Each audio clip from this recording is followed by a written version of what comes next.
Hi there, I'm Amanda Cromhote from Truth. Welcome to the Blind Loyalty Challenge. We interview world experts in loyalty blindly. We're hoping to create insight, spontaneity, and a lot of fun through the challenge. The challenge is about promoting the blind loyalty trust, and my book called Blind Loyalty, 101 Loyalty Concepts Radically Simplified. All profits from the book go towards the trust. We hope you enjoy the Blind Loyalty Challenge.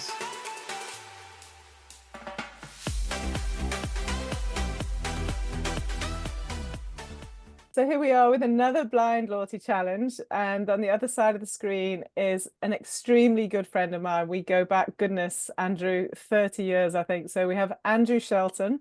We worked together at British Airways for many years, some of the happiest days of my career. And he is now the founder of Llama, which is a travel marketing consultancy business, and Tramp, which is a travel marketing network of professionals. So Andrew, you were tagged by Rob MacDonald from IAG Loyalty. So we're in very esteemed loyalty presence. Welcome to the Blind Loyalty Challenge. Thank you, Amanda. Thank you, Rob. Don't know if you want to be saying thank you to Rob or something else, but hey, you're here. All right, yes, so here we go, off on the roller coaster ride. The questions, I don't know. I don't know the questions. No, you don't. I've only just got them. I'm very well informed. Oh, I'm there we very well go. informed. I've got one of the original blind loyalty books. So I've been fibbing off of that. I think you read it back to back, you said last night, just to make sure. Okay, Andrew, given you are such an expert in loyalty, I know you spent pretty much 99.9% of your career in travel and therefore touch loyalty along the way. I'm going to focus on travel. So a couple of chapters in Blind Loyalty focus on travel, whether it's hotels, any of the booking engines or FFPs. But what would you say is your favorite travel loyalty program? So a great question. I've been thinking about that because I thought that might be one of my questions. So there's two. The first I think is for two reasons actually. The first I think it's probably Booking.com in terms of what they've done with Genius. And I think the reason I like it is not necessarily, and I use it a lot, it's not necessarily because of pricing or any of that. It's actually for the user experience and the ease. And they've created something that is, they've given me Genius Level 3, and apparently all of these benefits are funded by the suppliers. So the P&L probably doesn't look too doesn't affect the P&L massively, but you know, they make me feel like I'm the top tier, but it's created around an amazing experience. Everything's available, everything's on hand. And if I have a problem, I can get it fixed. So they are probably my number one, and I use them a lot, and I don't shop around. And as a result, I don't, because I just think actually I'm just going to booking, it's on my app, and they've kind of sewn that bit up for me. The second one is probably the Exec Club. And the Exec Club is I think it's because of what it's giving me, which is flights. And I think it's I can find a way of managing my spend and getting points at the end of it.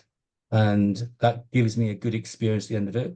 I think the Exec Club has got a lot better. I think there's more opportunity with it now. I think they've been much more flexible. I think it's still quite complicated, but still, do you know what? I've got two different credit cards, both earning BA Avios points, and I'm kind of pretty engaged in the whole program. The reality is, you know, we only have so much money we can spend. Yeah. So you've got to stick with one of them. So, you know, I end up going, do you know what? I could go to lots of different frequent flyer programs, but I don't spend that much money. So I need to get the points to get the points to get my trip. I don't like to fly at the back of the plane. That, Andrew, we know. Brilliant. Thank you. I'm a member of both of them. I'm sure Rob MacDonald is delighted with your second choice there. So yeah, okay. I think they've done a great job. Yeah, awesome. Good. Well, I'll make sure Rob listens to this as well.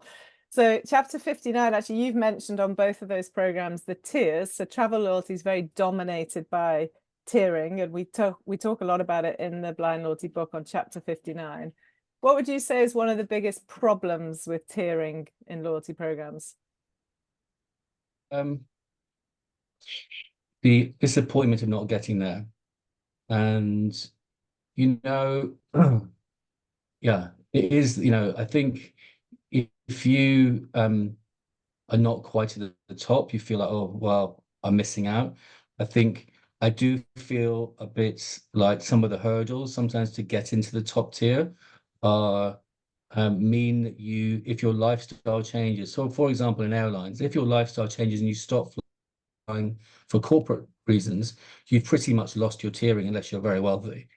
So you kind of and that's not necessarily because you don't want to be part of the program. You do. You just fall out of it, and that kind of happens. It's happened in BA. It happens in quite a lot of frequent flyers if you stop flying, which kind of leaves you with a bit of a sort of sour taste.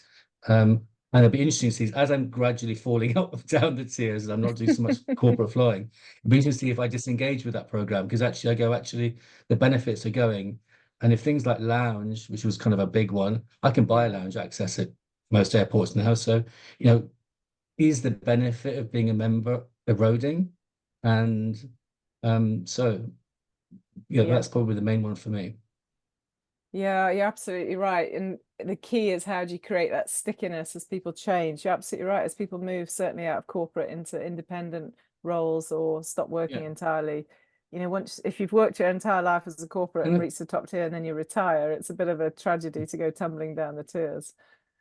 I But think yeah, there's clever things you do around, you can pull tier points, which I guess pull points, but it doesn't solve the tier issue. It mm. solves the points issue. Have maybe think about pooling tier points that allows people to remain in the category. So you're still, if it's within a family account or something like that, that may be an idea that's worth considering. But But there are for example, American Airlines now, if you are using their co-branded card or using their partner network of merchants, though that activity counts towards your tiering, which keeps you active in their program, which is great. So there are ways around it, and yeah, that some of the airlines are doing it. yeah. So Um, so yeah, I mean, I'm still very loyal, but as I say, it depends on as you fall down the tiers, do you lose? And then, it's interesting what some airlines do with tier point matching as well to try and get you across. I think, there seems to be some battles going on in the UK to try and get people who are at a certain stage, they'll offer them a status match to come across. So that's kind of mm, like it's like trying to hijacking your most valuable customers and getting them over. So yeah. an interesting tactic, not one that I've never been approached about it, but it's going on. Yeah, absolutely. And there's a whole organization, Status Match Company, that does it. So it's obviously makes sense somewhere along the line, without question. Okay, my last question. What is your own personal worst loyalty experience? I'm gonna tell you about my best and my worst, if that's all right. Yeah. Please, yeah. Um, uh, my best one is in your book actually. It's got a different name. Is it called something like Discovery Vitality? Yeah, I yeah, think it's an incredible program in terms of what it's trying to do is got you as the consumer so at the heart of it, and the benefit you get from it, and the way in which it's kind of gamified, the way that everything kind of links together between your Fitbit and your Vitality account and your tiering. Um, yeah. the things you get off in terms of free coffees, you get 50% off the gym. I think it is by far the best loyalty sort of program I've been involved in. I'm totally hooked to it. Yeah, every week I look at how many points I've got, Checking your dial. and I've gone up to silver.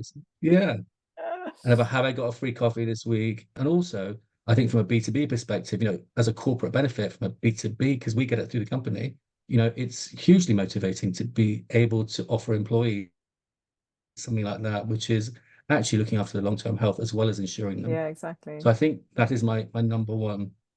Um, my one of my worst loyalty experiences, and it has, I think, been resolved somewhat, has been was which was horrendously frustrating was Sainsbury's actually, because um they had a sort of they have a program called Nectar, and they have everything on an app, but they send you vouchers and they send you coupons which you have to have with you to redeem.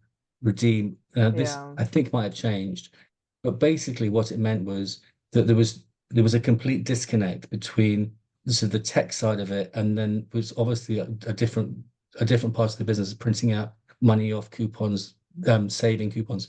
The result of that, you get into the store and you wouldn't have your coupon with you, which is like 20, let's make 10 quid off a 70 quid shop. And you didn't have it.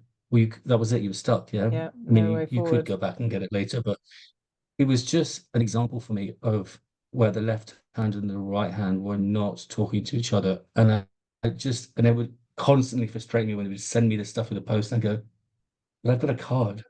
Why are you giving me this on a piece of paper? And Yeah. I haven't been dissuaded from them. I would uh you see some of the behaviors flow through with Sainsbury's, and so if you stop shopping there for a few weeks, yeah, you get a voucher. You get a voucher come through because I've seen you'd switched off. You get one coming through. So that was a good side of it. But that was frustrating. I have to say, I don't um I don't join many loyalty programs because I realize I'm better just to be with a few, Yeah. because I kind of get loyalty fatigue. So like grocery maybe two, airline one, healthcare one. So this is a handful. Um, But that's the Otherwise it becomes best. too many apps. Totally. That's the best way. Pick your lane and stick to it and get the deepest benefit. So that's what we always advise. But if you're actually just shopping around entirely, you've got a lukewarm experience on all of them. But fantastic. Okay, so the Yeah, Vitality team here will be delighted to hear what you've had to it is say. it is genius. Whoever's coming up with that, the business. I'd love to see the business case because I keep wondering who's paying for the Virgin Active half of my membership. But great, well, happy. But it's really it's good. We've done a number of interviews with Vitality here, and they explain the health impact, the positive health impact, which you can imagine the financial knock on to your health claims. So, principally that Yeah, will explain the business case, but it would be great to scratch under the bonnet. But wonderful. Okay, Andrew, you're a superstar. You've thanks very cleared much, all three Amanda. cleared all three hurdles. So who can I interview next based on you tagging someone? So I don't know. No, I don't. No, I'm going to actually nominate someone who, again, I've worked with for many, many years, who's I've worked with in businesses and has also works with me as part of the Llama team. And she's got a lot of loyalty experience, and I would like to nominate Lisa Edwards-Webb. Wonderful. So over to you, Lisa. You're next, Thanks, Lisa. or We don't know each other, next in but the queue. we don't know each other, Lisa, but I look forward to it. So, Andrew, thank you so much. Great to chat to you again. Thank you.